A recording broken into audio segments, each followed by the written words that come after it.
In 2009, Susan Boyle stunned the world on Britain's Got Talent. She sold millions of records and became an instant sensation. However, by 2022, everything had collapsed. For months, she was unable to talk due to a major stroke. She was accused of having every aspect of her life under the supervision of her management team. During shows, she passed out from weariness. Before she removed her social media accounts, online trolls made fun of her healing videos. Once a singer for presidents, the 64-year-old now finds it difficult to perform basic everyday chores. It is devastating to learn the reality about her present state. On April 1, 1961, Susan Boyle was born in the small Scottish village of Blackburn in West Lothian. In an overcrowded family of 11, she was the youngest and ninth kid. After serving in World War II, her father put in long hours at the Callure mill, while her mother was employed as a shorthand typist. Up until her adolescence, Susan frequently squeezed in with her siblings, and the house always felt full with 4 brothers and 5 sisters sharing beds and, music, blankets. By 1961 standards, the pregnancy was dangerous and stressful, especially for a family already struggling with space bills, because her mother was already 47 when she became pregnant. Faith kept the Boyles together, nevertheless. Each week, they attended Massachusetts. Stories from Irish customs filled the house, and prayers, music, reverberated through the little rooms. In the local taverns, her father, Patrick, was well known for his cozy singing voice. However, the horror of World War II never completely left him, and he carried his grief from the conflict home. His PTSD occasionally manifested as unexpected rage or emotional outbursts. Although they were few, these incidents scared the kids. Later on, Susan talked about that period with profound comprehension. She was able to forgive him because she saw him as a man attempting to sustain his enormous family, music, on a miner's income while dealing with memories he never requested. She gained strength and empathy from the contrast between his happy public persona and his personal hardships. Music, she started to struggle again when she was just 5 years old. Sometimes she would have convulsions at the dinner table. Her siblings would fan her face and wait for her to return while she would be unconscious for several minutes. She had epilepsy, according to the doctors, but there were few treatments for it, and it was frequently left untreated. Her youth was disturbed by these seizures. They caused her to distance herself from music, friends, neglect school, and avoid social gatherings. She disliked going to school. She had trouble comprehending social cues and reading. Teachers frequently misinterpreted her conduct in the absence of an accurate diagnosis. She was constantly bullied by kids. They made fun of her speech, her attire, and her poor rate of learning. They cruelly called her Susie Simple, a moniker that lingered with her for years and caused severe emotional damage. She was frequently denied access to playground games and had her lunch taken away. Teachers ignored or failed to notice what was going on, thus her mother had to repeatedly intervene on behalf of her daughter. She didn't know how to win the struggle it felt like every day at school. She began to use music as an escape. She joined the parish choir at the age of 12, and singing hymns like a Maria brought her moments of calm that she hardly experienced otherwise. Her voice was quickly recognized by the choir director, who frequently assigned her solo roles. She consistently returned, even when her seizures disrupted rehearsals. Before returning to sing once more, she would hide in the vest until she felt better. Yes. She had a sense of belonging for the first time. She was able to ignore the suffering she brought from home and school because of the church's echo of her voice. At age 11, she participated in her first talent show after her mother urged her to do so after noticing her talent. She won by singing Cry Me a River. She gained confidence and saw what her life could be like after winning that prize. However, proper training was always out of reach and money was always scarce. She used a hairbrush as a microphone, believing the living room was a large stage, and imitating well-known singers like Shirley Bassey and Judy Garland to rehearse at home. In the hopes that someone would notice, she participated in little tournaments whenever she could. Even though everyone around her was telling her that her ambition was unattainable, those tiny successes kept it alive. Living with undiagnosed autism makes life difficult on a daily basis. Congested passageways in noisy classes caused music sensory overload. Her loneliness was exacerbated by teachers frequently placing her alone herself in awkward spots. Early on, she was taught to keep quiet, shun music gatherings, and shrink herself to avoid attention. Even as she grew older and had to stand in front of millions of people due to her fame, she continued that tendency. She was challenged by the lights, the people, and the cacophony. But with the help of others who could relate to her, she was able to control her anxieties. She had very few credentials when she quit school at the age of 16. She signed up for government-run training programs designed to teach young people fundamental skills. However, the bullying followed her there as well. Eventually, she stopped going. She did various jobs, such as working as a kitchen assistant at West Lothian College, to make ends meet. She would sing during breaks for her co-workers, who were usually taken aback by the strength of her voice. Even if her confidence was lacking, she cherished those fleeting moments of appreciation because they showed her that her talent was genuine. Her mother's declining health at the age of 18 caused her life to change once more.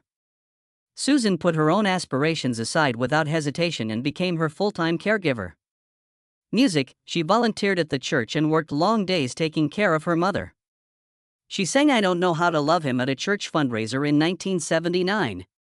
The congregation's applause felt different this time. It was the first time she had encountered acknowledgement outside of her family.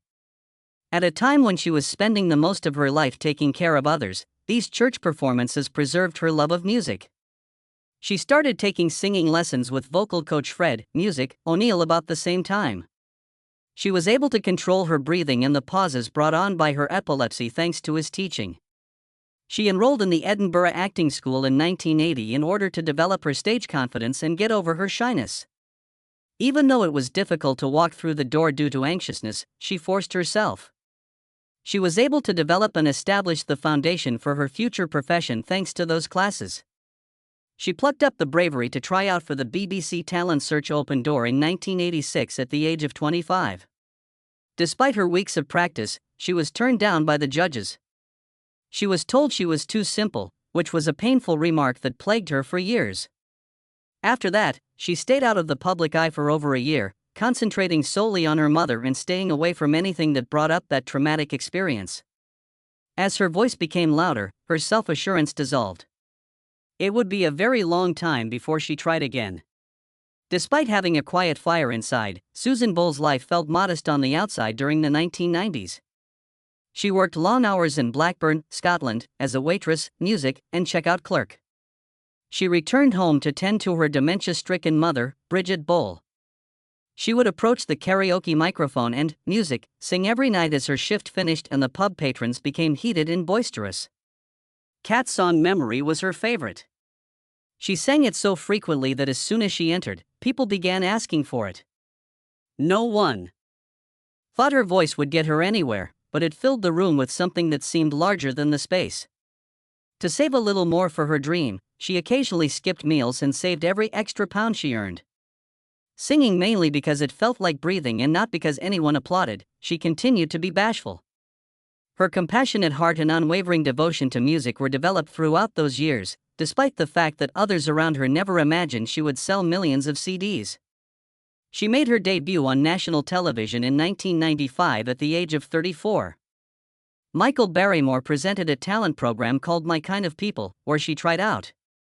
Jesus Christ Superstar's song "I Don't Know How to Love Him" was her choice. For someone who had never strayed from her small-town routine, it was a bold decision. The strain destroyed her confidence, even though she advanced to the music regional finals after surviving the early rounds. The highest note in her voice cracked music during the live performance. The judges cut her right away. She was ashamed. After returning home, she vowed never to watch TV again. Like a wound she couldn't touch, she shunned the recollection for months. For years, she was plagued by that failure, which made her believe she wasn't cut out for performing on large stages. Her second attempt was at the Edinburgh Festival Fringe in 1997, but this time it was not on television. She performed as a background vocalist in a local community production of Les Miserables. She sung with all of her heart despite the small role and the meager £50 in tips per night. Some audience members, however, made fun of her attire and unassuming appearance. Their remarks severely wounded her. She enjoyed performing, but every insult made her question if she should be on stage at all. She persisted in her pursuit of a record deal. But uncertainty and hope were mixed together every night. She was subjected to cruelty during those fringe years that she would never forget, but she also learned the beauty of performance. Susan became involved in church music when her father passed away in 2000. She sang at masses, joined the choir, and even organized special events at the Irish Knock Shrine. Her voice was able to find calm in her religion. But she had a difficult existence outside the church. Rent was hardly covered by money. She mailed demo cassettes to everyone she could find while living off of government assistance. The majority of businesses never responded. The few that did refused. She lived day to day for nearly 10 years, questioning whether the dream, music, she had cherished since childhood was really a wish. However, she was strengthened by her solitary life. She spoke with more depth and emotion, influenced by long-term patience, hope, and grief. Her life took a more sinister turn in 2002. A neighbor close to her house attacked her following a late-night performance of music at a pub. The attack made her frightened. Her windows and doors now have additional locks. She stopped going out unless absolutely necessary. Her world, music, contracted. She continued to sing in churches and at small neighborhood gatherings, but she was trailed by a shadow. Strangers made her nervous. She feared being seen. She feared getting hurt once more. She was altered by that experience long before she became famous. It made the thought of standing in front of a big crowd seem unattainable and showed her, music, how brittle safety could be. Then April 14, 2009, arrived. At 47, Susan Boyle, dressed simply and with the reserved demeanor she had endured for decades, took the stage at Britain's Got Talent. There was laughter and whispering in the audience. It seems that the judges were bored. However, everything changed as she sang, "I Dreamed a Dream," and opened her mouth. Her voice astonished everyone in the room with its 4-octave range, music. Simon Cowell, normally icy and abrasive, sat still. The crowd got up to stand. In a few weeks, the performance received over 100 million views after becoming viral. Strangers witnessed for the first time in music, her life, the reality she had been hiding for years. Her appearance was ridiculed before she sang. They fell hushed when she sang music. After wiping tears from her face, Amanda Holden, who had been dubious, apologized for anticipating the worst. The world was affected by the contrast between her voice's beauty and harsh expectations. Her audition came to represent the speed and accuracy of human judgment. She had an amazing journey through the show. At the time, she had the most votes from the people in the competition. 17 million people saw her live rendition of This Is the Moment, music. Fame, however, also brought harshness. Tabloids tried to discredit her by making fun of her appearance in harsh headlines. But her music reached new heights. By the end of 2009, her debut album had sold over 10 million copies, demonstrating that her skill was more powerful than any insult. But she was overcome by the pressure of sudden fame. Fans packed her hotel. Cameras tracked each move.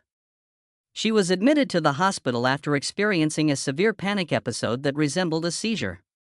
After diagnosing tiredness, doctors later linked her anxiousness to an unidentified type of autism that had influenced her music throughout her entire childhood. At last, the world realized that sudden stardom can break even the most resilient soul. Her first album, I Dreamed a Dream, was released on November 23, 2009. It sold 700,000 copies in the first week in the US alone. By 2010, it had achieved number 1 in 26 countries and triple platinum status in the United States. The Billboard Hot 100 saw Wild Horses rise to number 14. One of music, the world's best-selling new musicians was Susan Boyle, the lady who had been ridiculed for years. The record was difficult to create. She collaborated with producer Steve Lipson in Los Angeles, working 12-hour days. She was pushed by executives to update classics and adopt a pop sound. She said no. She struggled to maintain the integrity and emotion of her music. She wasn't going to allow her voice, which had carried her through decades of uncertainty, to be transformed into a false one. Her perseverance molded the album and safeguarded the core of her music. Her unexpected wealth brought with it new obligations. She gave a large portion of her first year's earnings of around £5 million to Blackburn charities, but celebrity also came with problems. The song I Dreamed a Dream was the subject of a lawsuit due to a copyright issue. It reminded her that success may be messy and terrible, but it was eventually resolved. She gave a performance in the US in 2010 and even sung Amazing Grace for President Obama at the White House. However, during rehearsal, the pressure and lengthy journey caused an epileptic episode.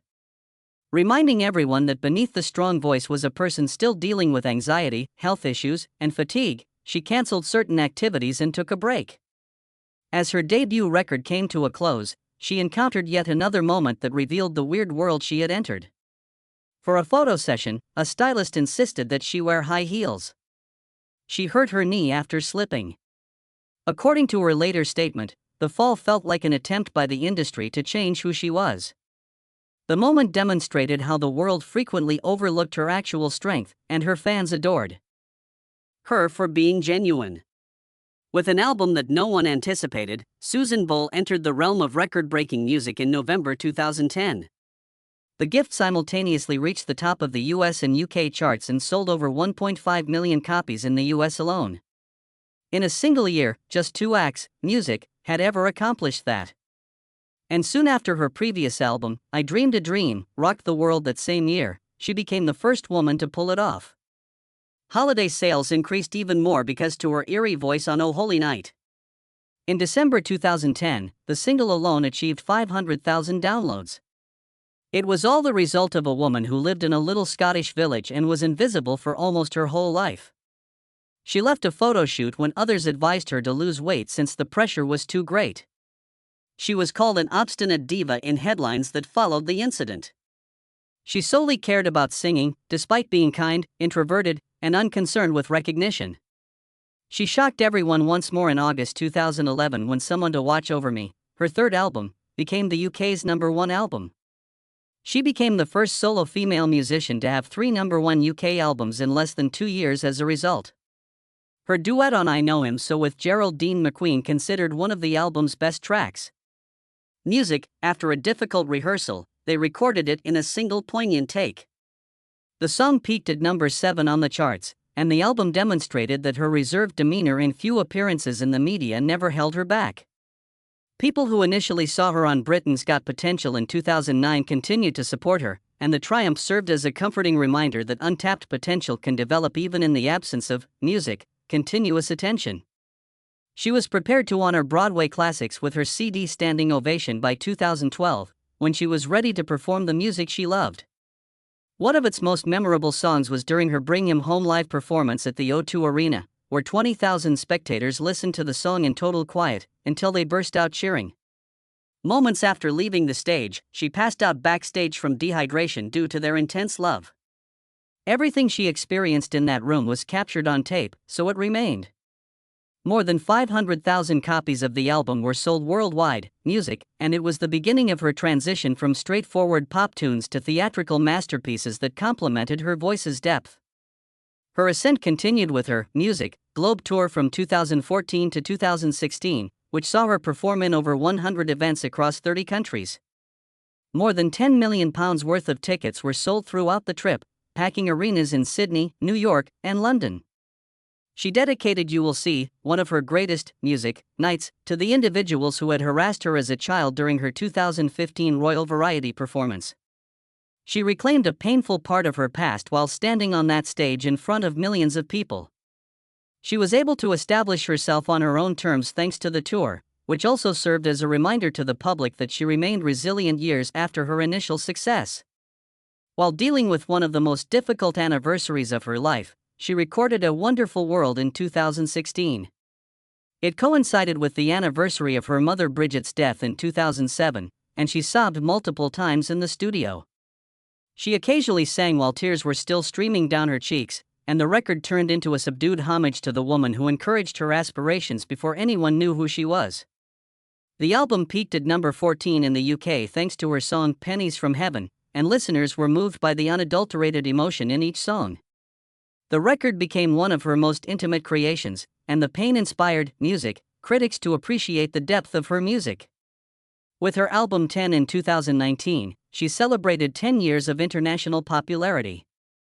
It featured 4 brand new tracks, including her mellow, surreal rendition of When You Wish Upon a Star. She talked candidly about how she nearly gave up after straining her voice cords in 2018 while on tour in the UK. She was afraid she may permanently lose her voice and was unable to sing for months. However, she heroically and steadily made a comeback with the support of her team and the fans who would not let her to go. Her candor throughout that tour strengthened music, the bond between her and her fans. She also made it to the screen because of her celebrity. She had appearances in Zoolander 2 in 2016 and performed in The Christmas Candle in 2013. Although these experiences broadened her perspective, a tabloid in 2018 painted a more somber image. It stated that she had little influence over her personal schedule or day-to-day activities and that her supervisors were isolating her music. Discussions concerning the strain late bloomers in fame face were triggered by the accounts. Although she never talked much about it, people close to her recalled a regimen that frequently left her feeling overwhelmed and fatigued. Music. She passed out from tiredness during an Australian concert later in 2019. As she healed, she cancelled 3 music gigs that were scheduled. In the end, she filed a lawsuit, accusing her management of overworking her while neglecting her health issues. The lawsuit made many people aware of the difficult circumstances that performers face, particularly when their bodies are unable to keep up with the demands of their careers. Because of her courage in defending herself, the business is now paying more attention to how artists are handled. When she had a serious stroke at her Blackburn, Scotland, home in April 2022, a new chapter of her life began. 4 months after the stroke, she was unable to sing or speak, and one side of her body became weaker. Her voice would never fully recover, according to doctors. For over 6 years, her world was silence as she underwent physical reconstruction, therapy, speech sessions, and music. She kept everything private, and the fact that no one talked about her illness made her ultimate comeback all the more potent. She returned to the Britain's Got Music talent stage in June 2023, performing I Dreamed a Dream alongside the Les Miserables cast. The audience got to their feet. Simon Cowell said she was brave. She had been battling depression behind the scenes while recovering, and she turned to cat videos to help her keep composed and feel better. She continued to utilize infrequent speech slurs and slight tremors, music, but she would not quit. She proved she still had the heart to continue that night. When she disclosed her Asperger's syndrome diagnosis in 2024, her bravery inspired her to pursue a new goal. Earlier in her life, it had been misinterpreted as brain injury, and she talked candidly about it. She became a voice for autism awareness because of her candor, which ignited discussions everywhere. Her song Homecoming became an anthem of self-acceptance after receiving over 5 million streams in its first month. She collaborated with autistic organizations, joined campaigns, and used her position to make others feel heard. She made her first trip back to the recording studio since 2019 in May 2025. At the Pride of Britain Awards, she unveiled a new blonde appearance and posted pictures and videos of herself in her happy spot. As she sung despite slight tremors, music, from her previous stroke, fans rejoiced in her recovery. She praised Gerald Dean, her manager, for helping her regain her life and confidence, calling him "Rock." A new era in her lengthy career was promised by her 2026 music set. During this time, she also experienced internet abuse. Trolls made fun of her appearance and rehabilitation videos. She deleted her Instagram account because of the agony. Rather than going into permanent concealment, she made a comeback in 2025 and shared uncut videos of her speech and mobility rehabilitation sessions. These candid moments spread online and fostered a community of support. Her courage silenced detractors and demonstrated that strength can come from weakness. She made $22 million, or nearly $29.5 million, by May 2025 from her 8 albums and years of touring. I Dreamed a Dream, her debut album, sold over 10 million copies worldwide and was the best-selling record of 2009. But she continued to reside in her little Blackburn house. She carried recyclable bags, did her own grocery shopping, and never put music in her old car. She became charming because of her modest way of living. People adored that she never let success affect her heart. She disclosed very intimate facts in her 2010 book, The Woman I Was Born to Be. She wrote candidly about her dread of loneliness and being a virgin till the age of 47. Hundreds of thousands of copies of the book were sold, and it provided fans with a clear glimpse into her pre-fame fears. She talked about a brief romance with a doctor from her tour in 2014 and 2025. It was the first committed relationship she had. It aided in her development, but it also made her realize how difficult intimacy can be for autistic people. She discovered solace in her own company and came to feel secure in her independence. She had even more of an impact. She is the oldest newcomer to top the UK charts and holds Guinness records for having the fastest-selling debut album by a female artist. She performed in important charity events in the UK, such as Comic Relief, Children in Need, and Sport Relief, and raised over £1 million for autism research. Singing in front of 65,000 music people at the 2010 Papal Mass in Glasgow was one of her proudest memories. Thousands heard her narrative and found hope in it as her voice reverberated through the wide air. She frequently said that the music stage had become her happy place, particularly following the death of her sister in 2017. Fans showed her the same adoration they had exhibited since her first audition in 2009 when she returned in 2025 sporting her new blonde appearance. She prioritized her legacy and used her happiness to inspire others. Following events, she shared "song" to convey how much she valued performing and how much she valued her fans. Many were shocked to learn that she had declined marriage proposals from fans valued at much to £10 million.